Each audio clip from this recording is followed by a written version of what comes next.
When I first purchased the 533 Footy, I purchased it with one thing in mind. Actually two. One, because 533 makes awesome FPV stuff. And two, so we could use this right here. This is the 1 watt Freestyle Hdzero BTX.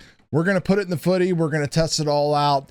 We're going to do all that here on the channel for you guys today. I'm Chad, this is the Dorky and 40 RC channel, and we're gonna make you faster today. Actually not, we're gonna fly today. So for my FPV fans, everybody should know about Hdzero. They are a digital FPV protocol, so we get low latency, great video performance, and this new 1 watt VTX is gonna allow us to push our quads further than the current 200 milliwatt offerings that are most commonly used. Now, I have a few different goggle setups that we're gonna be testing this VTX out on today. We're gonna be using the Attitudes with the regular Hdzero VRX module. We got some different antenna configurations, as you can see here, and we're also going to be trying them out on the Scout HDs, which I kind of like the best because I'm an old guy now and my eyes just, I don't know, it just kind of works a little bit better. Now, if we take a look at the current state here on the bench, you can see what we got going on. We've got the Footy here that we've pretty much had to disassemble and tear apart in order to get this VTX inside of here. This VTX is a 30 by 30 mounting pattern, and it's definitely a little bit bigger. I'm not sure of the exact measurements, but it's big. One of the downsides already of this VTX is that you are going to be very limited to what frames that you can put this in. Now, there are people that are putting out retrofit kits, and if you are part of the Facebook group for Hdzero, you'll learn what people are doing. I specifically remember asking either Evan or Armando, somebody, and they told me that this was it. They never exactly said how to mount it up. Now, if you're building your Footy from the start, what you actually want to do is you're going to want to move all of your flight stack to the back of the quad back here, and then of course you're going to want to use 30 by 30 mounting right there in the middle for the VTX. Right now I'm kind of the opposite, so what I'm going to do is actually use some mounting tape and just mount it to the back where the Caddx Vista was and just go from there. I think that's going to work out the best for me, and I think it should work out. So definitely think about that before you decide to venture into like one of these builds. I'm also going to be throwing this in my Apex build. I found a company that was listed online that is selling a new top and mid plate for Impulse RC Apex. So we're going to throw my second one of these into that build as well, and we'll show it here on the channel, of course. Now, if you look at the big warning sticker here on the back of the VTX, you can see that it says that it is designed for 2 to 4S operation only. So no VBAT power.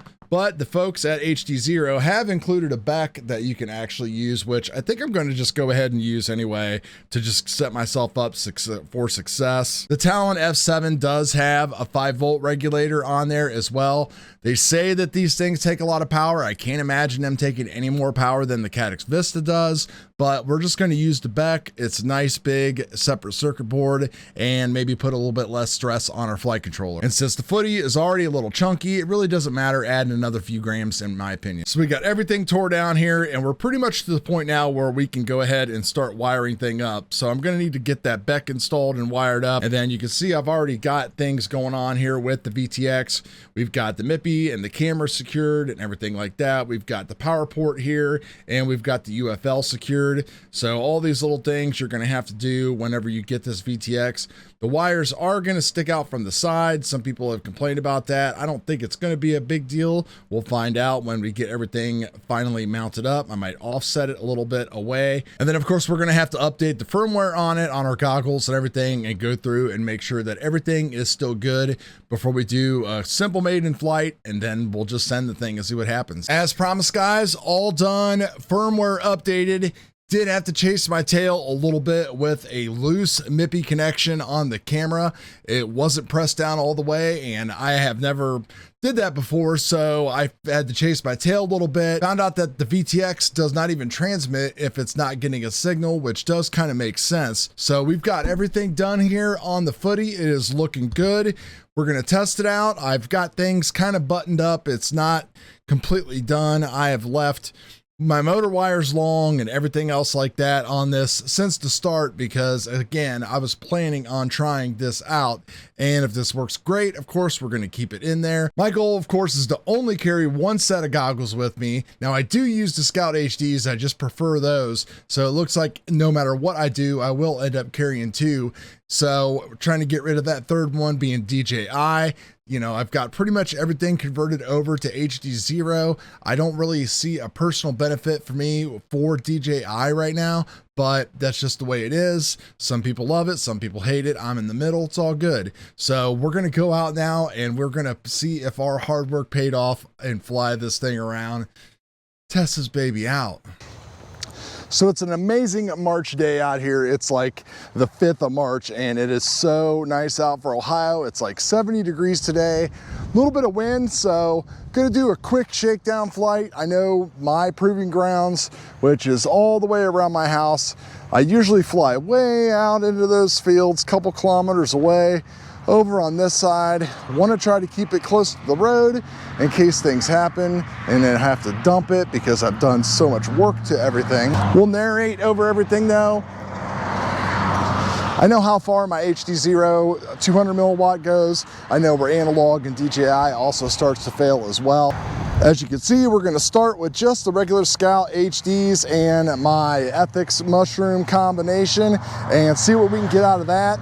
And then we can move on to the high power stuff if we need to. I'm hoping that we don't need to. I would actually like to just fly like this all the time, so let's do it. Is go in here and crank the power up on this baby. It is now set to max power. And I think we're ready to go.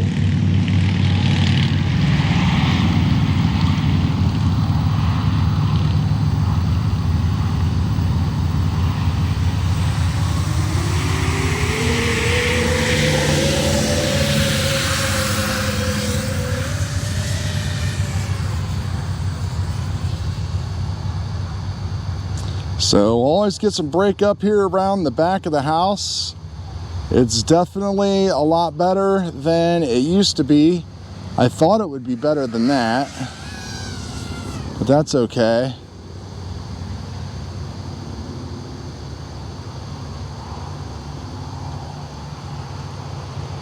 It's just break up. I don't notice any frames dropping or any lag.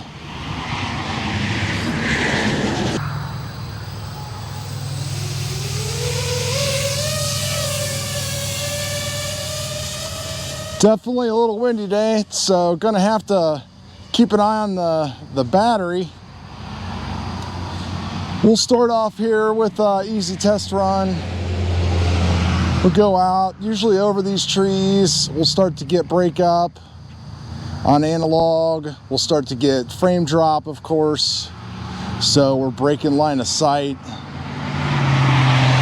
Not bad. This is pretty typical for what I usually get, out to about 1 kilometer now. Needing to get some altitude.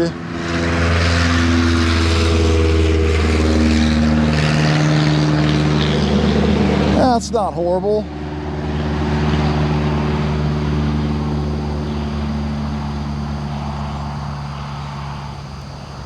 You can duck down in here and see what's going on. Now I think with the higher gain antennas we could probably do a little bit better.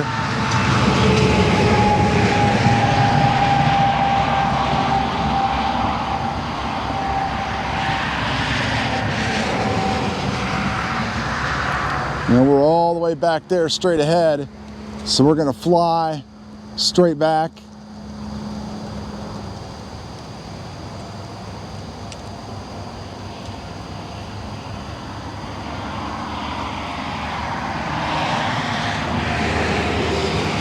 We'll duck down a little bit here.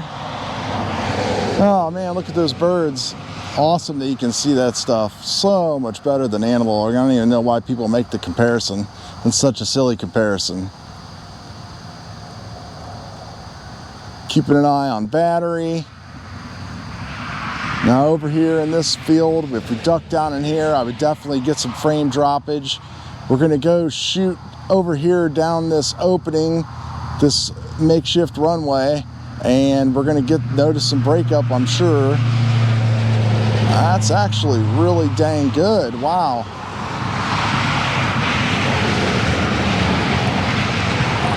I'm impressed. Very impressed.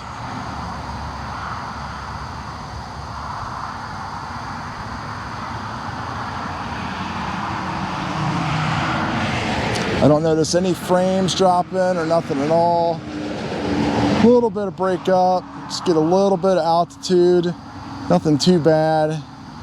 This right out here is almost 2 kilometers away, and you can see that we're shooting through all kinds of stuff, so pretty happy with that. I continued to do some testing from the other side of my house in the garage.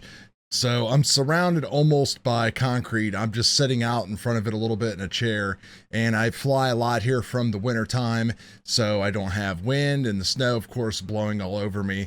So that's why you can see the picture is a little bit better there. I'm literally right there to your left. So just kind of spinning around here, and what we're going to do is we're going to fly out to the back of my property. There's like a pond, lake type of thing back there, and see if we can find us some ducks, see how good this does. Now with DJI, I can creep back there, just kind of fly around, go dipping and whatever. You can see that there's going to be a house here in our way and all these trees, and we're going uphill, so we're breaking line of sight. And I am very, very, very impressed with how the Hdzero is holding up. I honestly believe I probably could have pushed this 1 watt even further out, but I didn't want to take a chance with anything yet. Still just kind of shaking down this build, even though you could see that we pretty much sent this thing today. We didn't really hold back a whole lot. The breakup is just clean and pretty flyable. No problems, no complaints with anything at all. It's performing exactly how I expected it to. And you can see, I mean, you can't even see my house or me. You see everything there that we are penetrating through. So again, no frame drops. Everything is super consistent. Very, very impressed with this 1 watt VTX. I cannot wait for the future of Hdzero, that is for sure. Carl is the man. He keeps on pushing forward for us to get everything that we want. It will be amazing one day when we have a 20 by 20 500 milliwatt VTX on a single board. That will be the key. So guys, I hope you got something out of this review, and if you have any questions about anything, please do not hesitate to ask or let me know. We'll be having some more builds and some more stuff coming up on this. I did do some other antenna testing, but I just don't think it's relevant. It's all comparable. You guys have seen a lot of stuff. We know this thing works and that it flies good. This is just another example of that. So happy flying, and we will see you guys later. Peace.